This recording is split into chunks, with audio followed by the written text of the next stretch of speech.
Salut à tous les amis, cette vidéo est sponsorisée par Croz Arena. Retrouvez toutes nos offres sur crozarena.com et utilisez le code ERATA5 pour bénéficier de 5% de remise sur tout le site. Bon visionnage. Bonjour les yugistes. Bonjour. Aujourd'hui, petite deck profile de Coco qui a fait top aux France. 128. Top 128 aux France. Parce que voilà, c'est vrai que la Errata, on fait beaucoup de vlogs.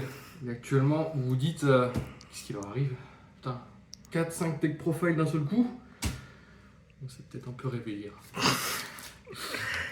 Donc voilà. Du Après coup- Ryzil, Mitsu, Malice. Et là, on va passer sur Sur quoi? Yeux Bleus. Oh mon dieu. Ok, bah, je te laisse nous montrer ça du coup. Bah, On commence c'est par le parti, main. hein. Allez, la meilleure carte, hein. Dragon blanc aux yeux bleus. Oui, les deux fameuses briques. Voilà, les deux fameuses briques qui permettent quand même d'aller chercher des dommages, hein, des fois. 3000, hein, ça tape. Hein. Complètement. On a gagné des games grâce à lui, donc franchement incroyable. Évidemment, 3 Sage, 3 Maiden, En ulti en plus, monsieur. voilà, des bons. Et 3 Wishes. On va dire que c'est les cartes qui permettent de start, en tout cas l'engine Blue Eyes.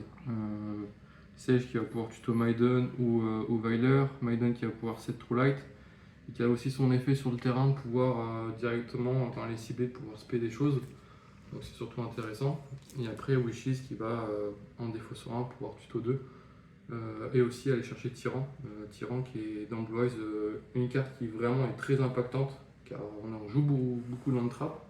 Et on joue quand même des entrappes qui sont des pièges. Donc dans certains temps, pouvoir recycler les pièges et les reposer, c'est très impactant. Mais évidemment, on va dire les 3 grosses briques du deck. Et Hurlement. Hurlement qui reste quand même une carte intéressante en main. Toute seule ne sert à rien, malheureusement.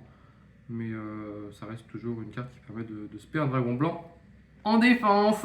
Oui, Et pas en attaque. oui, parce qu'on les connaît. Hein. Il se fait en attaque et après ça déclare battle. Non, non, mon pote, c'est en défense. Trop fort. Bien évidemment, si on joue Blue Eyes, on joue Primite.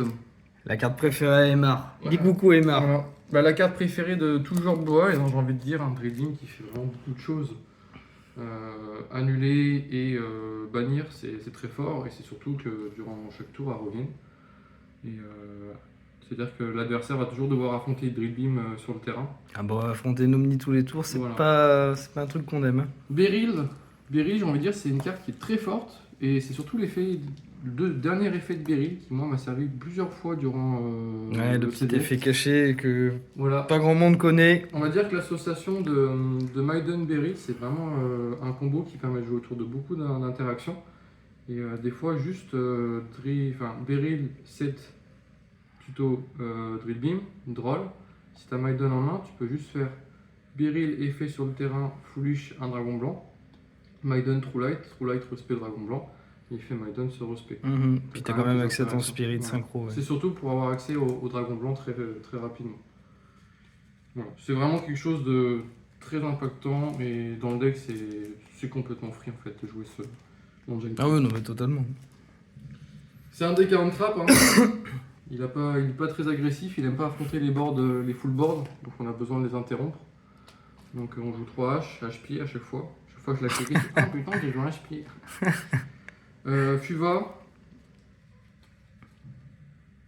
Inperm, Nib, parce que je trouvais ça intéressant. Et Bah, dans un surtout, deck comme Blue Eyes où t'as beaucoup d'entrap, ouais, je pense que ça reste clairement, intéressant. on va dire que l'association Imperm, Nib, H, Nib, Fuvalos, on peut pas jouer beaucoup de Mulch Army dans Blue Eyes, mais on va dire que c'est le plus générique. Et s'il passe, ça fait vraiment un impact sur Blue Eyes parce que des fois les adversaires vont vouloir juste s'arrêter à un board très opti, on va dire le plus petit possible. Et après Blue Eyes, en fonction de sa main, peut tout de suite reprendre l'avantage. Et c'est ce qu'on recherche. Et on va dire la meilleure carte en entrap, c'est pour moi, ça a été Purge. Ok. Purge, généralement les gens essayent de tourner autour des entraps, mais ils oublient que Blue Eyes peut jouer Purge. Et Purge, vraiment, des fois, dans certains timings, pareil, en association à d'autres entraps, c'est très assassin. Donc, Puis réellement dans la méta, on va dire qu'il n'y a que vraiment Blue Eyes qui joue purge. Hein. Je vois pas d'autres decks c'est ça. qui jouent purge Voilà. actuellement. La Donc bon. purge et l'avantage, comme je disais, c'est que vu que c'est une piège, et ben, Tyran va pouvoir la reset. Donc quand on sait que purge a été assassin, le but c'est toujours simplement faire Tyran, la reset et ensuite repartir dessus. Le mode Noviler, ça fait 4 cartes qui annulent les effets, tutorisables grâce à Sage et à Wishes. Et après, je jouais Magnamut. Je pense que c'était peut-être une chose qui n'était pas forcément obligé de jouer. On va dire les Beasted dans le deck. Mais voilà, j'ai voulu le garder. J'avais peur un peu de Fiend Smith parce qu'on va dire que Fiend Smith a un grind plus rapide que Primite. Donc je voulais éviter sa progression. Et puis après, Call By et TTT. Pourquoi TTT en x1? Parce que moi j'étais un partisan de TTT en x3 quand on jouait Blue Eyes. J'aimais bien faire des interactions. Paf, TTT, regarde ta main. En toute honnêteté, elle n'a pas servi en mono dans le deck. Donc si je devais retirer des choses, ce serait pour moi les deux pour rentrer peut-être une main trap en plus. Ça peut être cause bell, ça peut être peut-être diminué pour rentrer Droll directement en main deck. Parce que dans la méta, on va dire que Droll était quand même très impactant. Ok. Du coup, combien dans le main? 41. Ok. Parce que j'aime bien avoir la petite one-off. Ouais, un petit call by, on connaît. C'est ça. L'extra 3 spirits, Ok. généralement il y en a qui le jouent en x2. Oui, moi oui. j'aime bien en jouer en x3 parce que quand les games s'éternisent, c'est toujours impactant d'en avoir un troisième. Et des fois tu as des mains où t'as pas d'autre solution d'aller chercher en fait une seal. Et des fois juste avec Mausolée tu vas dans un truc en plus. Tu fais 2 spirits, tu fais seal. Et seal va pouvoir potentiellement, si tu as de l'interaction en main, pouvoir aller chercher des primites pour aller chercher vraiment la drill beam, parce que la drill beam est très impactante. Donc il dit 3 spirits, il dit 2 seal. On maximise vraiment ces ratios-là. Et en lien, j'avais gardé Lina. Lina qui permettait en fait soit de rebound des cartes adverses. Ouais, comme Detonator ou autre, ouais. Voilà, des taux, ou quand vraiment tu avais une main pas très impactante, avec un nib ou un truc comme ça, tu pouvais faire, c'était avec la Kenib, tu pouvais faire Norman Trap, faire Lina, te crash et pouvoir ensuite. Oui, ensuite tuto Maiden ou Sage ou autre. Ça. Mais jamais utilisé du tournoi. Ensuite, les MVP, Spirit, franchement, la terreur pour Rising Mitsu. Ah oui, lui, il est place plus sur le terrain. terrifiant. On va dire que déjà les Mitsu ont du mal à gérer. Parce que le Sagi, si il est tribute et envoyé au cimetière, va se faire forcément annuler par lui. On n'en joue pas 3 parce que on joue pas le package cifre. Donc le but c'est pas de faire double spirit, c'est généralement un spirit, une cible potentiellement, et sinon juste un spirit et des interactions. Oui, et puis plus les cartes dans la main, drill beam, etc. C'est ça. L'ultime, que j'ai pas forcément utilisé. Ok. Bien évidemment que des fois, en fait on gardait spirit sur le terrain. Spirit est quand même plus impactant. Mais généralement, quand tu claques, oui, tu claques plus sur le terrain, c'est une omni. Et après, il est détruit à la même phase et il fait revenir un spirit, donc ça, c'est toujours gratifiant. Lui, tu es obligé de le jouer pour la deck magie piège. Ah, il est incroyable. Même le miroir, c'est vraiment une carte qui est très impactante. Peut-être les MP. Moonlight, j'avais hésité à l'enlever, mais je trouve que c'est intéressant quand même d'avoir une carte qui permettait de jouer sur Typhoon. Quand tu te prenais Typhoon, tu avais quand même le Spirit qui pouvait potentiellement s'activer, faire Moonlight, renvoyer Typhoon, ou dans certains timings, ça pouvait être intéressant de le garder. Après, même c'est bête, mais même pour des tokens nib un peu trop gros que le deck peut avoir du mal à passer. C'est ça. Si tu n'as pas accès en fait, à Majesty pour péter le token adverse, tu sais que tu as quand même Clair de Lune qui peut être là. Donc c'est vraiment une option. Il y a certaines cartes en fait dans l'extra, c'était vraiment des options si on était vraiment dans des conditions à respecter. Oui, il est très situationnel, mais quand il sort en général, il peut faire la partie. Et le dernier, le féerique. Lui, c'est un bonhomme. Voilà, on s'en fout de l'effet de draw, on s'en fout de tout, c'est juste que lui, quand il arrive en def, ce Spirit SP en défense, en fait il peut taper. Et là où Blue Eyes avait du mal en fait à aller chercher tout de suite, on va dire l'OTK, lui il va permettre tout de suite avec Spirit d'infliger déjà plus de 5008 avec la battle de Spirit et lui. Donc il suffit d'avoir lui plus un dragon blanc et on pouvait tout de suite aller chercher le damage. Meilleure carte, je pense, de l'extra, tyran. Ah, totalement. Tape tout le monde, inaffecté par les pièges.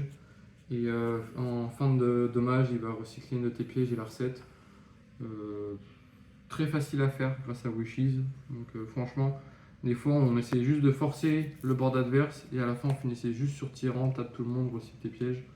Et puis t'essaies de contrôler le board après. On le fait grâce à lui, qui se set directement en zone MP grâce à Wishes. Et qui permet aussi de protéger certaines cartes du ciblage.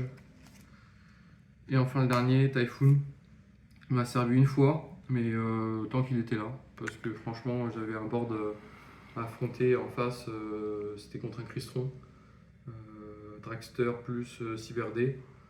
Bon bah Typhoon tape Cyberdé, effet Typhoon renvoie Dragster. Le board était on va dire géré, puis après il fallait juste essayer de contrôler pour avoir la game. Ok.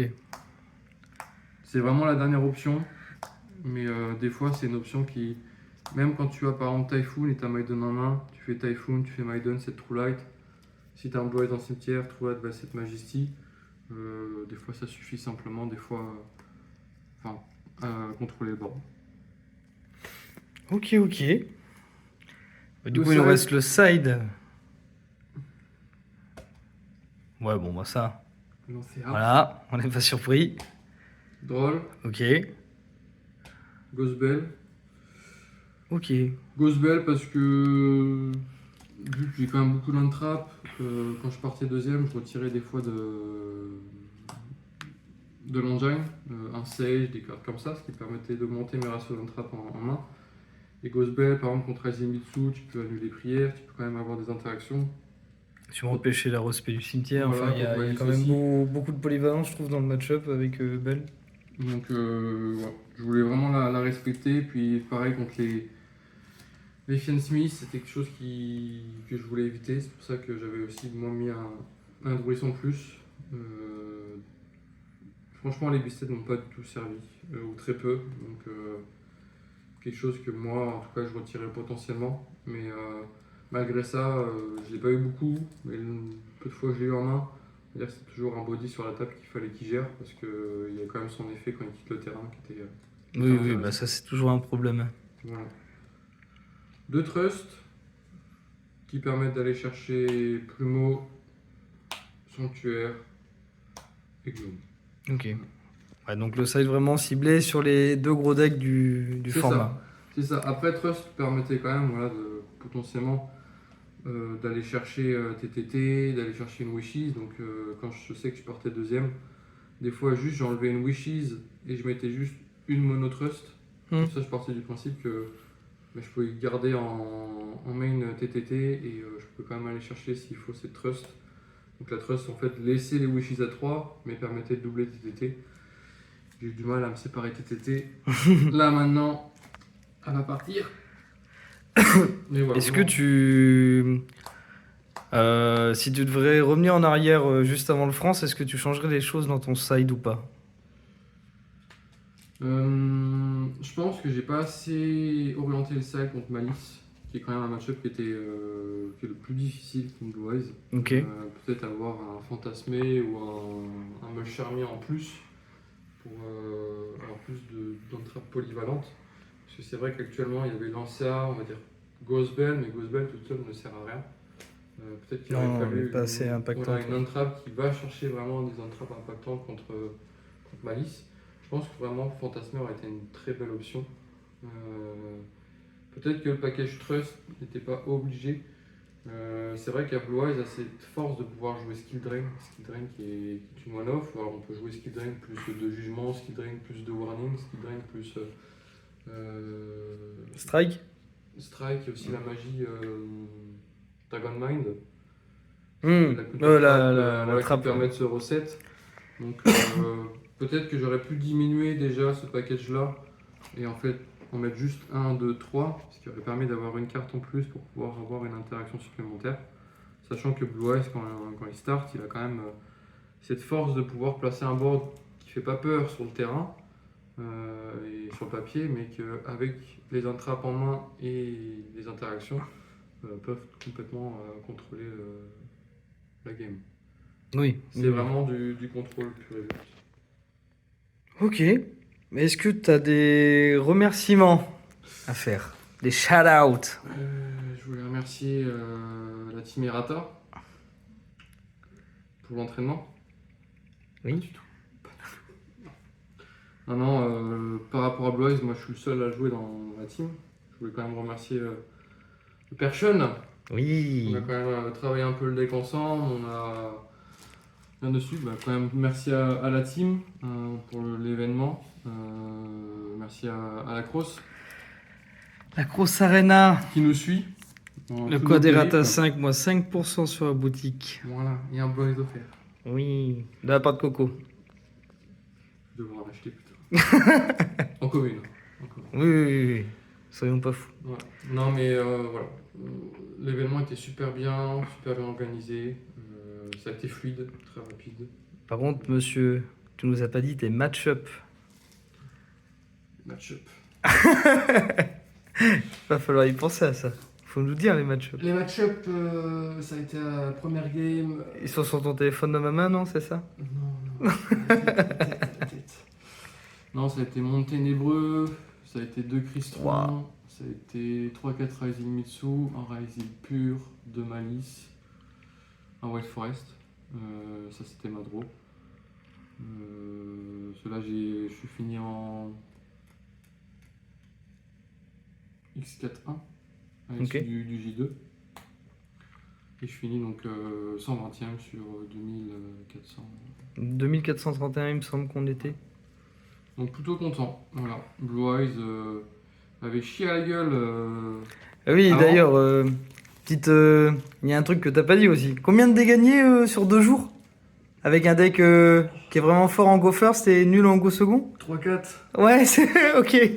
On va dire que le Fuvalos il s'est résolu beaucoup de fois. C'était un peu la force. Mais ouais, généralement Blue Eyes il a envie de gagner les dés. Et au début j'étais pas réellement gagné. Mais on va dire que les mains étaient intéressantes. Et aussi des fois voilà, j'avais la chance aussi que l'adversaire n'avait pas grand chose en main. Ce qui faisait qu'il one trap ou des fois il faisait pass turn.